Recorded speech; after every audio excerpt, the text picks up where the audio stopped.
റായും അവനെ പുറത്തേക്ക് കൂട്ടിക്കൊണ്ടുപോയി തനിച്ച് നിർത്തി സംസാരിക്കുന്നു. പെട്ടെന്ന് അവളുടെ കയ്യിലെ കോട്ട് കുറച്ച് താഴേക്ക് വലിച്ചൂരാൻ ശ്രമിക്കുന്നു. അവൾ അത് തടയാനും ശ്രമിക്കുന്നുണ്ട്. നിന്റെ മുറിവ് എങ്ങനെയുണ്ടെന്ന് ചോദിച്ചിട്ട് നീ പറയുന്നില്ലല്ലോ, അതുകൊണ്ട് നേരിട്ടൊന്ന് നോക്കാമെന്ന് കരുതിയാണ് എന്ന് പറഞ്ഞ് അവസാനം അവൻ ബലമായി അത് താഴേക്കാക്കിയിട്ട് അവളുടെ മുറിവ് പരിശോധിക്കുന്നു. കുറച്ച് സമയം അതിൽ നോക്കിയിട്ട് ഇതൊരു പാടുണ്ടാക്കുമെന്നാണ് തോന്നുന്നത്, ഇനി നിനക്ക് മിസ് കൊറിയ മത്സരത്തിലൊന്നും പങ്കെടുക്കാൻ പറ്റുമെന്ന് തോന്നുന്നില്ല എന്ന് പറഞ്ഞ് അവൻ അവളുടെ ഡ്രസ്സ് പിടിച്ച് നേരെ ഇട്ട് കൊടുക്കുന്നു. റായിമിനെ സംബന്ധിച്ച് ഇങ്ങനെ ഒരു അനുഭവമൊക്കെ ആദ്യമായിട്ടാണ്, അതുകൊണ്ട് ഇതൊക്കെ അവളുടെ മനസ്സിലും നന്നായി പതിയുന്നുണ്ട്. എനിക്ക് വേറെ കുറെ പ്ലാൻസ് ഉണ്ടായിരുന്നു, അതിനെക്കുറിച്ച് ഓർക്കാതെയാണ് ഞാൻ ഇങ്ങോട്ട് വന്നത്. എന്തായാലും ഇത് വലിയ പാടായി മാറാതെ ഹോസ്പിറ്റലിൽ പോവാൻ മറന്നു പോകരുത് എന്നൊക്കെ പറഞ്ഞിട്ട് അവൻ അവിടെ നിന്ന് പോകുന്നു. അമ്മ അവന് വേണ്ടി ഒരു ബ്ലൈൻഡ് ഡേറ്റ് അറേഞ്ച് ചെയ്തിരുന്നല്ലോ, അവിടേക്കാണ് അവൻ പോയത്. യുൻസിയോൾ തന്നെയാണ് വീണ്ടും ബ്ലൈൻഡ് ഡേറ്റിനായി വന്നിരിക്കുന്നതെന്ന് അറിഞ്ഞപ്പോൾ 2 തവണ അവൾ എങ്ങനെയാണ് വന്നത് എന്ന് അവൻ ചോദിക്കുന്നു. ആദ്യം അറേഞ്ച് ചെയ്തത് അച്ഛനായിരുന്നു, ഇപ്പോൾ അമ്മ പറഞ്ഞിട്ടാണ് വന്നത് എന്ന് പറഞ്ഞ് അവൾ അവനോട് സംസാരിക്കാനായി അവിടെ ഇരിക്കുന്നുണ്ട്. ഇത്തവണ യുൻസിയോൾ അവനെ ഇംപ്രസ് ചെയ്യിക്കാൻ വേണ്ടി കുറച്ച് കാര്യങ്ങളൊക്കെ പറയുന്നുണ്ടെങ്കിലും അവൻ മുമ്പത്തെ പോലെ തന്നെ ഇങ്ങനെ ഒരു റിലേഷന് താല്പര്യമില്ല എന്ന് തുറന്നു പറഞ്ഞിട്ട് അവിടെ നിന്ന് എഴുന്നേറ്റ് പോകുന്നു. യുൻസിയോൾ അവിടെ നിന്ന് മടങ്ങുന്ന വഴി ഓസ്ക അവൾക്കെതിരായി വരുന്നു. പരസ്പരം കണ്ടപ്പോൾ രണ്ടുപേരും അറിയാതെ നിന്ന് പോകുന്നുണ്ട്. ഓസ്കയാണ് അവളെ അവിടെ വെച്ച് കണ്ട് വല്ലാതെ ഷോക്കായിരിക്കുന്നത്. ഇവൾ അമേരിക്കയിലാണ് എന്നാണ് ഓസ്ക വിചാരിച്ചു വെച്ചിരിക്കുന്നത്. തിരിച്ചു വന്നതെന്നും അവൻ അറിഞ്ഞിരുന്നില്ല. അതുകൊണ്ട് അവൻ അതിനെപ്പറ്റി ചോദിക്കുന്നു. കൂടുതൽ എന്തെങ്കിലും സംസാരിക്കുന്നതിന് മുമ്പ് അവൻ മീറ്റ് ചെയ്യാൻ വന്നിരുന്ന ആൾ അവനെ അന്വേഷിച്ച് എത്തുന്നതിനാൽ അവൾ പെട്ടെന്ന് അവനോട് യാത്ര പറഞ്ഞ് അവിടെ നിന്ന് പോകുന്നു. ഓസ്കയ്ക്ക് അവളോട് കുറച്ചുകൂടി സംസാരിക്കണമെന്നുണ്ടായിരുന്നെങ്കിലും അത് നടക്കുന്നില്ല. യുൻസിയോൾ പക്ഷേ അവിടെ നിന്ന് പോയിരുന്നില്ല. അവൾ അവന്റെ മുന്നിൽ വളരെ കൂളായിട്ട് സംസാരിക്കുന്നുണ്ടായിരുന്നെങ്കിലും കുറച്ച് മാറി നിന്ന് കരയുന്നത് കാണാം. അവരുടെ റിലേഷൻ ബ്രേക്കപ്പ് ആയതിൽ അവൾക്ക് ഇപ്പോഴും വിഷമമുണ്ട്. അന്ന് രാത്രി ജൂവൻ അമ്മയുടെ ഫോണിൽ സംസാരിച്ചുകൊണ്ടിരിക്കുന്ന സമയത്തും റായും അവന്റെ അടുത്ത് വന്നിരിക്കുന്നതായി തോന്നുന്നു. റായും അവനോട് വലിയ താല്പര്യമൊന്നും കാണിക്കുന്നില്ലെങ്കിലും അവനിങ്ങനെ പുറകെ നടക്കുന്നത് അവളുടെ മനസ്സിലും ചെറിയ മാറ്റങ്ങൾ ഉണ്ടാക്കിയിരുന്നു. അടുത്ത ദിവസം പ്രാക്ടീസ് ചെയ്യുന്ന സമയത്ത് ഇടയ്ക്ക് അവൾ അറിയാതെ അവനെ ഓർത്തു പോകുന്നു. അങ്ങനെ ജങ്സു അവളെ അടിച്ച് താഴെ ഇടുന്നുണ്ട്. ശ്രദ്ധയില്ല എന്ന് പറഞ്ഞ് അവൻ അവളെ ശരിക്കും വഴക്ക് പറയുകയും ചെയ്യുന്നു. ഇങ്ങനെ അശ്രദ്ധയോടെ നിൽക്കാനാണെങ്കിൽ ഇനി മുതൽ ജോലിക്ക് വരണ്ട, പുതിയതായി റിക്രൂട്ട് ചെയ്തവരെ ട്രെയിൻ ചെയ്യിക്കാൻ പറഞ്ഞ് അന്ന് അവളെ ഷൂട്ടിംഗ് സൈറ്റിലേക്ക് കൊണ്ടുപോകാൻ അവൻ തയ്യാറാകുന്നില്ല. അങ്ങനെ അതിന്റെ വിഷമത്തിൽ അവൾ തനിച്ച് ഒരിടത്ത് മാറിയിരിക്കുന്ന സമയത്ത് അവളുടെ ഒരു സീനിയർ അടുത്ത് എന്നിരുന്ന് ജൂവനെ പറ്റി അവളോട് ചോദിക്കുന്നു. അവൾക്ക് പക്ഷെ അതിനെക്കുറിച്ച് സംസാരിക്കാൻ താല്പര്യമില്ല എന്ന് പറഞ്ഞ് ഒഴിഞ്ഞു മാറുന്നുണ്ടെങ്കിലും നിന്റെ ഫോൺ എനിക്കൊന്ന് തരുമോ, എന്റെ ഫോൺ ഞാൻ എടുക്കാൻ മറന്നുപോയി എന്ന് പറഞ്ഞ് ആ സീനിയർ അവളുടെ ഫോൺ വാങ്ങിയിട്ട് അതിലുണ്ടായിരുന്ന നമ്പറൊക്കെ എടുത്ത് നോക്കി ജൂവൻ അതിലേക്ക് വിളിച്ചിരിക്കുന്ന നമ്പർ എടുത്തിട്ട് ഇതാ റിച്ച് ഗേയുടെ നമ്പർ അല്ലേ എന്ന് പറഞ്ഞ് അവന്റെ ഫോണിലേക്ക് വിളിക്കുന്നു. റായും ഫോൺ തട്ടിപ്പറിക്കാൻ ശ്രമിക്കുന്നുണ്ടെങ്കിലും അവൻ കൊടുക്കുന്നില്ല. അങ്ങനെ കോൾ ജൂവന് കിട്ടുന്നു. ജൂവൻ വളരെ പ്രധാനപ്പെട്ട ഒരു മീറ്റിംഗ് അറ്റൻഡ് ചെയ്തുകൊണ്ടിരിക്കുകയാണ് ഈ സമയം. മീറ്റിംഗിനിടയിലാണ് അവന്റെ മാളിൽ തന്നെയുള്ള VIP കഫേയിൽ യോഗ്യതയില്ലാത്ത ഒരാൾ കയറിയതിന്റെ പേരിൽ ഒരു ഇഷ്യൂ ഉണ്ടായതിനെ കുറിച്ച് അവന്റെ അസിസ്റ്റന്റ് അവനെ അറിയിക്കുന്നത്. കഴിഞ്ഞ എപ്പിസോഡിൽ റായും VIP കഫേയിൽ കയറിയതിന് യൂൻസിയൽ പ്രശ്നം ഉണ്ടാക്കുന്നത് നമ്മൾ കണ്ടതാണല്ലോ. ആ സംഭവത്തെ കുറിച്ചാണ് ഈ പറയുന്നത്. ഇപ്പോഴാണ് അതിന്റെ റിപ്പോർട്ട് അവന്റെ മുന്നിൽ കിട്ടുന്നത്. VIPകൾ കയറേണ്ട ഏരിയയിൽ അങ്ങനെ ഒരാൾ കയറിയത് എന്തായാലും തെറ്റ് തന്നെയാണ്. അതുകൊണ്ട് അതിന് കാരണക്കാരിയായ സ്റ്റാഫിനെ ജോലിയിൽ നിന്ന് പിരിച്ചുവിടാൻ ജൂവൻ ഓർഡർ നൽകുന്നു. അയോങ് ആണല്ലോ ആ സ്റ്റാഫ്. ജൂവന്റെ ഈ അസിസ്റ്റന്റിന് അയോങ്ങിനോട് നല്ല ഇൻട്രസ്റ്റ് ഉണ്ട്. അതുകൊണ്ട് അവൻ അവൾക്ക് വേണ്ടി സംസാരിച്ച് നോക്കുന്നുണ്ടെങ്കിലും ഇത്രയും വലിയൊരു തെറ്റ് ക്ഷമിക്കാൻ ജൂവൻ തയ്യാറാവുന്നില്ല. അങ്ങനെ അവൻ അയോങ്ങിനെ ജോലിയിൽ നിന്ന് പിരിച്ചുവിട്ട സമയത്താണ് റായിമിന്റെ ഫോണിൽ നിന്ന് അവന് കോൾ ചെയ്യുന്നത്. ആദ്യം അവനത് വിശ്വസിക്കാൻ പറ്റുന്നില്ല. അവൾ ഒരിക്കലും തന്നെ വിളിക്കും എന്നൊരു പ്രതീക്ഷ പോലും അവനില്ലല്ലോ. അങ്ങനെ കുറച്ചുനേരം ഫോണിലേക്ക് തുറച്ചു നോക്കിയിരുന്ന ശേഷമാണ് അവൻ കോൾ അറ്റൻഡ് ചെയ്തത്. അവന്റെ ഈ മാറ്റം അവിടെ ഇരുന്ന് എല്ലാവരും ശ്രദ്ധിക്കുന്നുണ്ട്. റായും അപ്പോഴേക്കും സീനിയറിന്റെ കയ്യിൽ നിന്ന് ഫോൺ പിടിച്ചു വാങ്ങിയിരുന്നു. അപ്പോഴാണ് അവൻ കോൾ അറ്റൻഡ് ചെയ്തതെന്ന് അവൾ അറിയുന്നത്. അങ്ങനെ അവൾക്ക് അവനോട് സംസാരിക്കേണ്ടി വരുന്നു. മയത്തിൽ സംസാരിക്കാതെ നീ എന്താണ് ഓഡിഷൻ പാസ്സായിട്ടും ഇന്ന് ഇവിടേക്ക് വരാഞ്ഞത്? ആദ്യമേ തന്നെ മടി പിടിക്കുകയാണോ?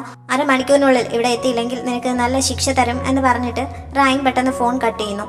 തനിക്ക് എന്തെങ്കിലും മറുപടി നൽകാൻ ഒരു അവസരം പോലും നൽകാതെ അവൾ കോൾ കട്ട് ചെയ്ത് പോയത് കാരണം ജൂവൻ ആകെ ദേഷ്യപ്പെട്ടിരിക്കുകയാണ്. മീറ്റിംഗിനിടയിലാണല്ലോ ഇതൊക്കെ നടന്നത്.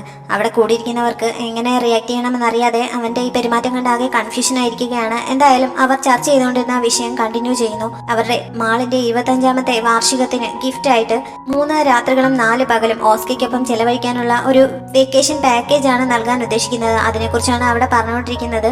ജൂവൻ പക്ഷെ അതൊന്നും ശ്രദ്ധിക്കാതെ ഫോണിലേക്ക് തന്നെ നോക്കിയിരിക്കുകയാണ്. കുറച്ച് കഴിഞ്ഞപ്പോൾ അവന്റെ അസിസ്റ്റന്റ് അവർ പറഞ്ഞത് വല്ലതും അവൻ കേട്ടോ എന്ന് അന്വേഷിക്കുന്നു.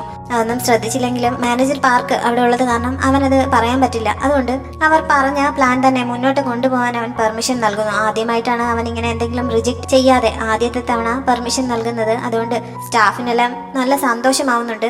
അങ്ങനെ മീറ്റിംഗ് കഴിഞ്ഞ് എല്ലാവരും പോവാൻ തുടങ്ങിയ സമയത്ത് ഒരു സ്റ്റാഫിനെ മാത്രം ജൂവൻ അവിടെ പിടിച്ചിരുത്തുന്നുണ്ട്. അവരുടെ ഷോപ്പിംഗ് മാൾ മുമ്പ് ഷൂട്ടിങ്ങിന് പല ഡയറക്ടർമാരും വന്ന് അന്വേഷിച്ചിട്ടുണ്ടെങ്കിലും ജൂവൺ നൽകാൻ തയ്യാറായിരുന്നില്ല. പക്ഷെ ഇപ്പോൾ ആ കണ്ടീഷൻ മാറ്റാൻ തയ്യാറാണ്. ആർക്കെങ്കിലും ഷൂട്ടിങ്ങിന് നമ്മുടെ സൈറ്റ് ആവശ്യമാണെങ്കിൽ വീട്ടിൽ നൽകാൻ തയ്യാറാണ്. വെറുതെ കണ്ണുനീർ സീരിയലൊന്നും ഷൂട്ട് ചെയ്യാൻ എനിക്ക് താല്പര്യമില്ല. അതുകൊണ്ട് എന്തെങ്കിലും സ്റ്റണ്ട് സീനൊക്കെ ഉള്ള ഏതെങ്കിലും പടമായാൽ നല്ലത് എന്നും ജൂവൺ അതിന്റെ കൂട്ടത്തിൽ പറയുന്നുണ്ട്. അങ്ങനെ ഒരു ഷൂട്ടിംഗ് ആകുമ്പോൾ ചിലപ്പോൾ റായിമും അവിടെ എത്താൻ സാധ്യതയുണ്ടല്ലോ, അതാണ് അവന്റെ ഉദ്ദേശം.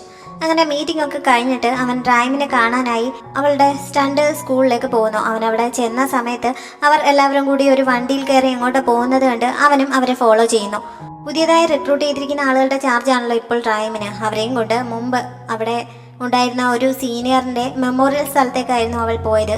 പുതിയ ആൾക്കാർക്ക് അവിടെ വെച്ച് സീനിയറിനെ അവൾ പരിചയപ്പെടുത്തി കൊടുക്കുന്നു. ഒരു സിനിമയുടെ ഷൂട്ടിങ്ങിനിടയിൽ വെച്ചാണ് അദ്ദേഹം മരിച്ചത്. ഇതേപോലെയൊക്കെ ഈ ഫീൽഡിൽ സംഭവിക്കാൻ സാധ്യതയുണ്ട്. അതൊക്കെ അറിഞ്ഞുകൊണ്ട് വേണം ഇങ്ങനെ ഒരു ഫീൽഡിലേക്ക് വരാൻ. പിന്നെ പേരും പ്രശസ്തിയും പണവും ഒന്നും ആഗ്രഹിച്ച് ഈ ഫീൽഡിലേക്ക് ആരും വരരുത്.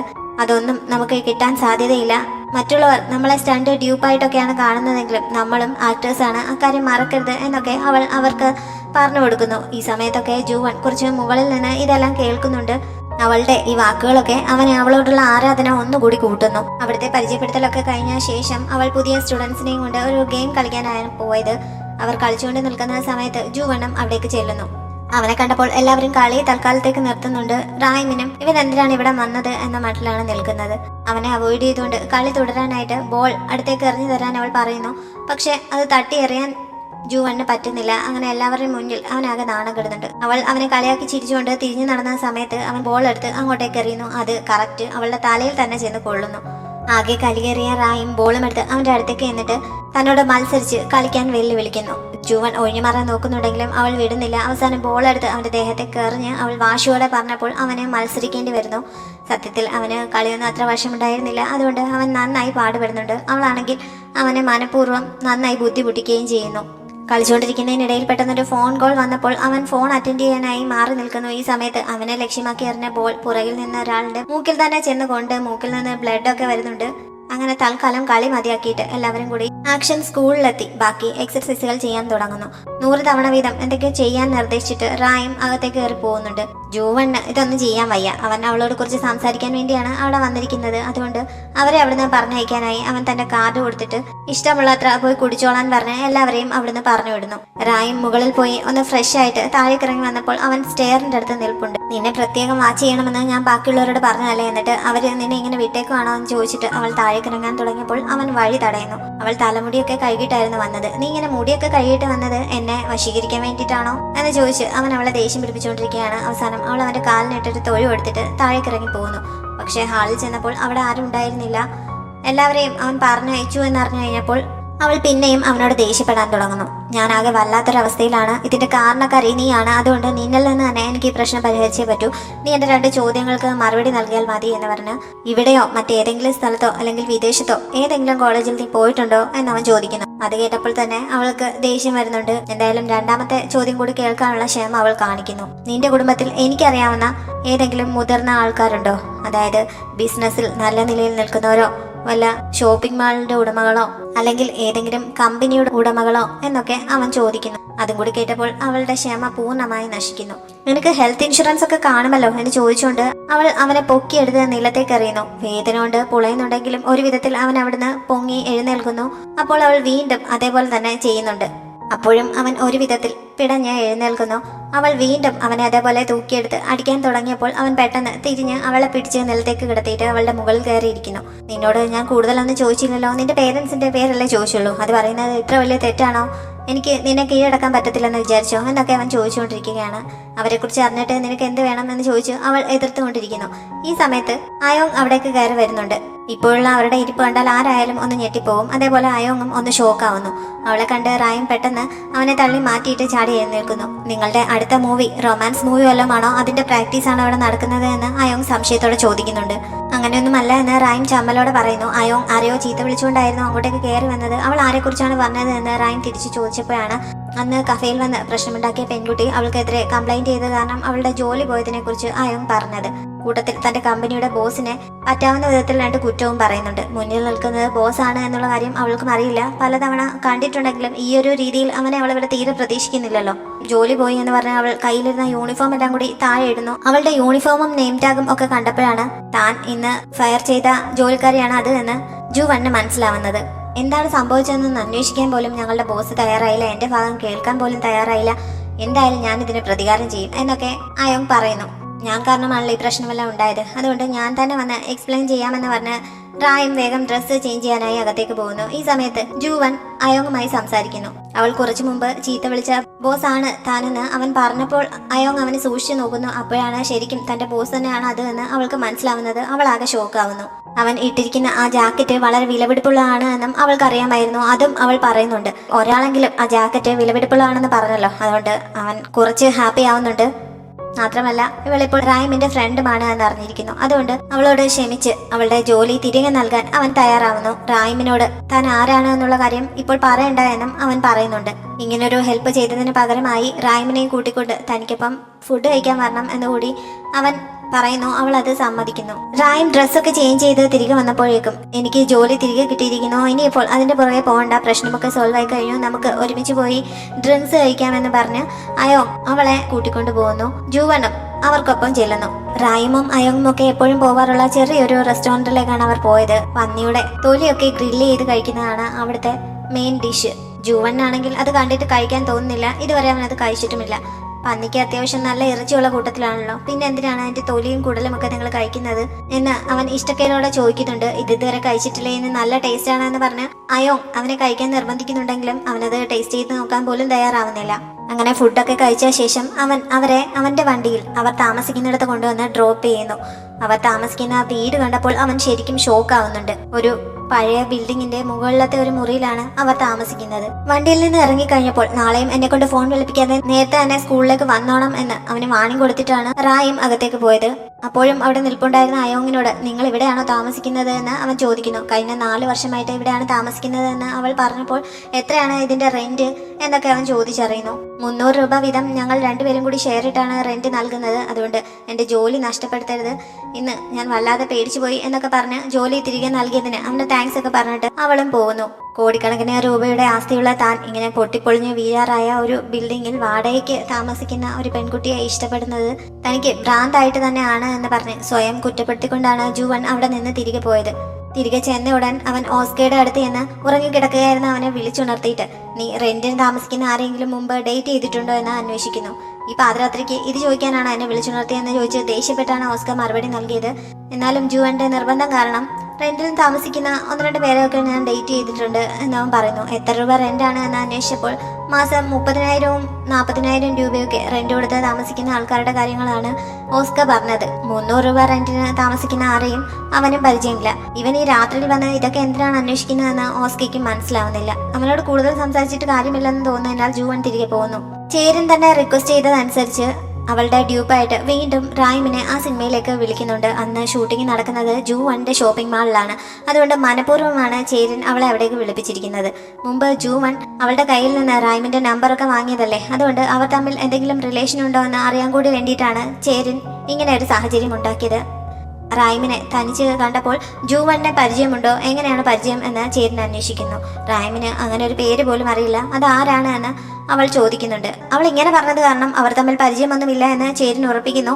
ഇന്നത്തെ സീൻ കുറച്ച് കട്ടിയാണ്, ഈ ഡയറക്ടർക്ക് റോപ്സ് ഒന്നും ഉപയോഗിക്കുന്നത് ഇഷ്ടമല്ലെന്ന് നിനക്ക് അറിയാമല്ലോ എന്നൊക്കെ ഒരു വാണിംഗ് പോലെ പറഞ്ഞിട്ടാണ് ചേരൻ താഴേക്ക് പോയത്. അങ്ങനെ ഷൂട്ടിംഗ് തുടങ്ങുന്നു. മുകളിലത്തെ ഫ്ലോറിൽ നിന്ന് താഴത്തെ ഫ്ലോറിലേക്ക് റായിം ചാടുന്ന സീനാണ് ഷൂട്ട് ചെയ്യേണ്ടത്. റോപ്സ് ഒന്നും ഉപയോഗിക്കാതെ നേരിട്ട് തന്നെയാണ് അവൾ ചാടിക്കൊണ്ടിരിക്കുന്നത്. പക്ഷെ കുറെ തവണ ആ സീൻ ഷൂട്ട് ചെയ്തിട്ടും ഡയറക്ടർക്ക് തൃപ്തിയാവുന്നില്ല, ഒന്നും ശരിയാവുന്നില്ല. അവൾ ചാടുന്നത് ശരിയല്ല എന്ന് പറഞ്ഞ് അയാൾ വീണ്ടും വീണ്ടും അവളെ കൊണ്ടത് ചെയ്യിച്ചുകൊണ്ടിരിക്കുകയാണ്. റായിമിന്റെ കൈയൊക്കെ ശരിക്കും വേദനിക്കാൻ തുടങ്ങിയിരിക്കുന്നു. ആകെ 1/2 മണിക്കൂറാണ് ഈ മാളിൽ ഷൂട്ടിങ്ങിന് പെർമിഷൻ തന്നിരിക്കുന്നത്. നീ കാരണം ഇപ്പോൾ തന്നെ ആ സമയം കഴിഞ്ഞു പോകുമല്ലോ, ഇന്ന് വേറൊന്നും ഷൂട്ട് ചെയ്യാൻ പറ്റുമെന്ന് തോന്നുന്നില്ല എന്നൊക്കെ പറഞ്ഞ് ഡയറക്ടർ അവളെ കുറ്റപ്പെടുത്തിക്കൊണ്ടിരിക്കുകയുമാണ്. അതുകൊണ്ട് സോറി പറഞ്ഞുകൊണ്ട് അവൾ വീണ്ടും വീണ്ടും സീൻ ചെയ്യുന്നു. പക്ഷെ അയാൾ അതൊന്നും പെർഫെക്റ്റ് ആയതായി സമ്മതിച്ചു കൊടുക്കുന്നില്ല. ചേരൻ കാരണമാണ് ഡയറക്ടർ ഇങ്ങനെ ചെയ്യുന്നത്. അവൾ ഡയറക്ടറുടെ അടുത്ത് ചെന്നിരുന്ന് റായിമിനെ കൊണ്ട് വീണ്ടും വീണ്ടും ചെയ്യാൻ നിർബന്ധിച്ചുകൊണ്ടിരിക്കുകയാണ്. ഇങ്ങനെ ഷോട്ട് ശരിയാവാത്തതിന്റെ സങ്കടത്തിലും ഡയറക്ടർ ഇങ്ങനെ അവിടെ കൂടിയിരിക്കുന്ന എല്ലാ ആളുകളുടെയും മുന്നിൽ വെച്ച് തന്നെ തരം താഴ്ത്തി സംസാരിക്കുന്നതിലും ഒക്കെ റായിം ആകെ വിഷമിച്ച് നിൽക്കുന്ന സമയത്താണ് ഷൂട്ടിങ്ങിന്റെ ടൈം എത്ര നീട്ടിയാലും കുഴപ്പമില്ല എന്ന് മാളിന്റെ ഡയറക്ടർ അറിയിച്ചിരിക്കുകയാണ്. മാത്രമല്ല ഇതിന്റെ പ്രസിഡന്റ് നേരിട്ട് ഷൂട്ടിംഗ് കാണാനായി ഇങ്ങോട്ട് വരുന്നുണ്ട് എന്ന് ഒരു സ്റ്റാഫ് വന്ന് ഡയറക്ടറെ അറിയിച്ചത്. പറഞ്ഞു തീരുന്നതിന് മുമ്പ് തന്നെ ജുവൻ അവിടേക്ക് എത്തുന്നു. അവനാണ് അതിന്റെ CEO എന്നറിഞ്ഞ് റായും ശരിക്കും ഷോക്കായി എന്ന് പറയണ്ടല്ലോ. അവൾ മാത്രമല്ല, ആക്ഷൻ സ്കൂളിലെ ബാക്കിയുണ്ടായിരുന്ന സ്റ്റാഫും അവനെ കണ്ട് ആകെ ഷോക്കായി നിൽക്കുകയാണ്. ജൂവൺ നേരെ നടന്ന് അവളുടെ അടുത്തേക്ക് തന്നെ ചെല്ലുന്നു. ഡയറക്ടർ വേഗം എഴുന്നേറ്റ് ഓടി വന്ന് അവളെ തള്ളി മാറ്റിയിട്ട് അവളുടെ മുന്നിലേക്ക് കയറി നിന്ന് അവനോട് സംസാരിക്കുന്നു. ഇങ്ങനെ ഇവിടെ ഷൂട്ടിംഗ് നടത്താൻ പെർമിഷൻ നൽകിയതിന് ഡയറക്ടർ അവന് നന്ദി പറയുന്നു. ഇതിന് പകരമായി എന്ത് സഹായമാണ് ചെയ്യേണ്ടതെന്നും അയാൾ ചോദിക്കുന്നുണ്ട്.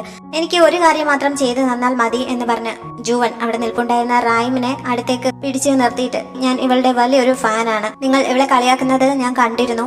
നിങ്ങൾക്ക് ഇവൾ വലിയൊരു ആക്ട്രസ് ആയിരിക്കില്ല, പക്ഷേ എനിക്ക് മറ്റുള്ള ആക്ട്രസിനെ പോലെ തന്നെയാണ് ഇവൾ എന്നൊക്കെ പറഞ്ഞ റായിമിനെ പുകഴ്ത്തി പറയുന്നു. അതിനുശേഷം അവളെ നോക്കി പുഞ്ചിരിക്കുന്നുണ്ട്.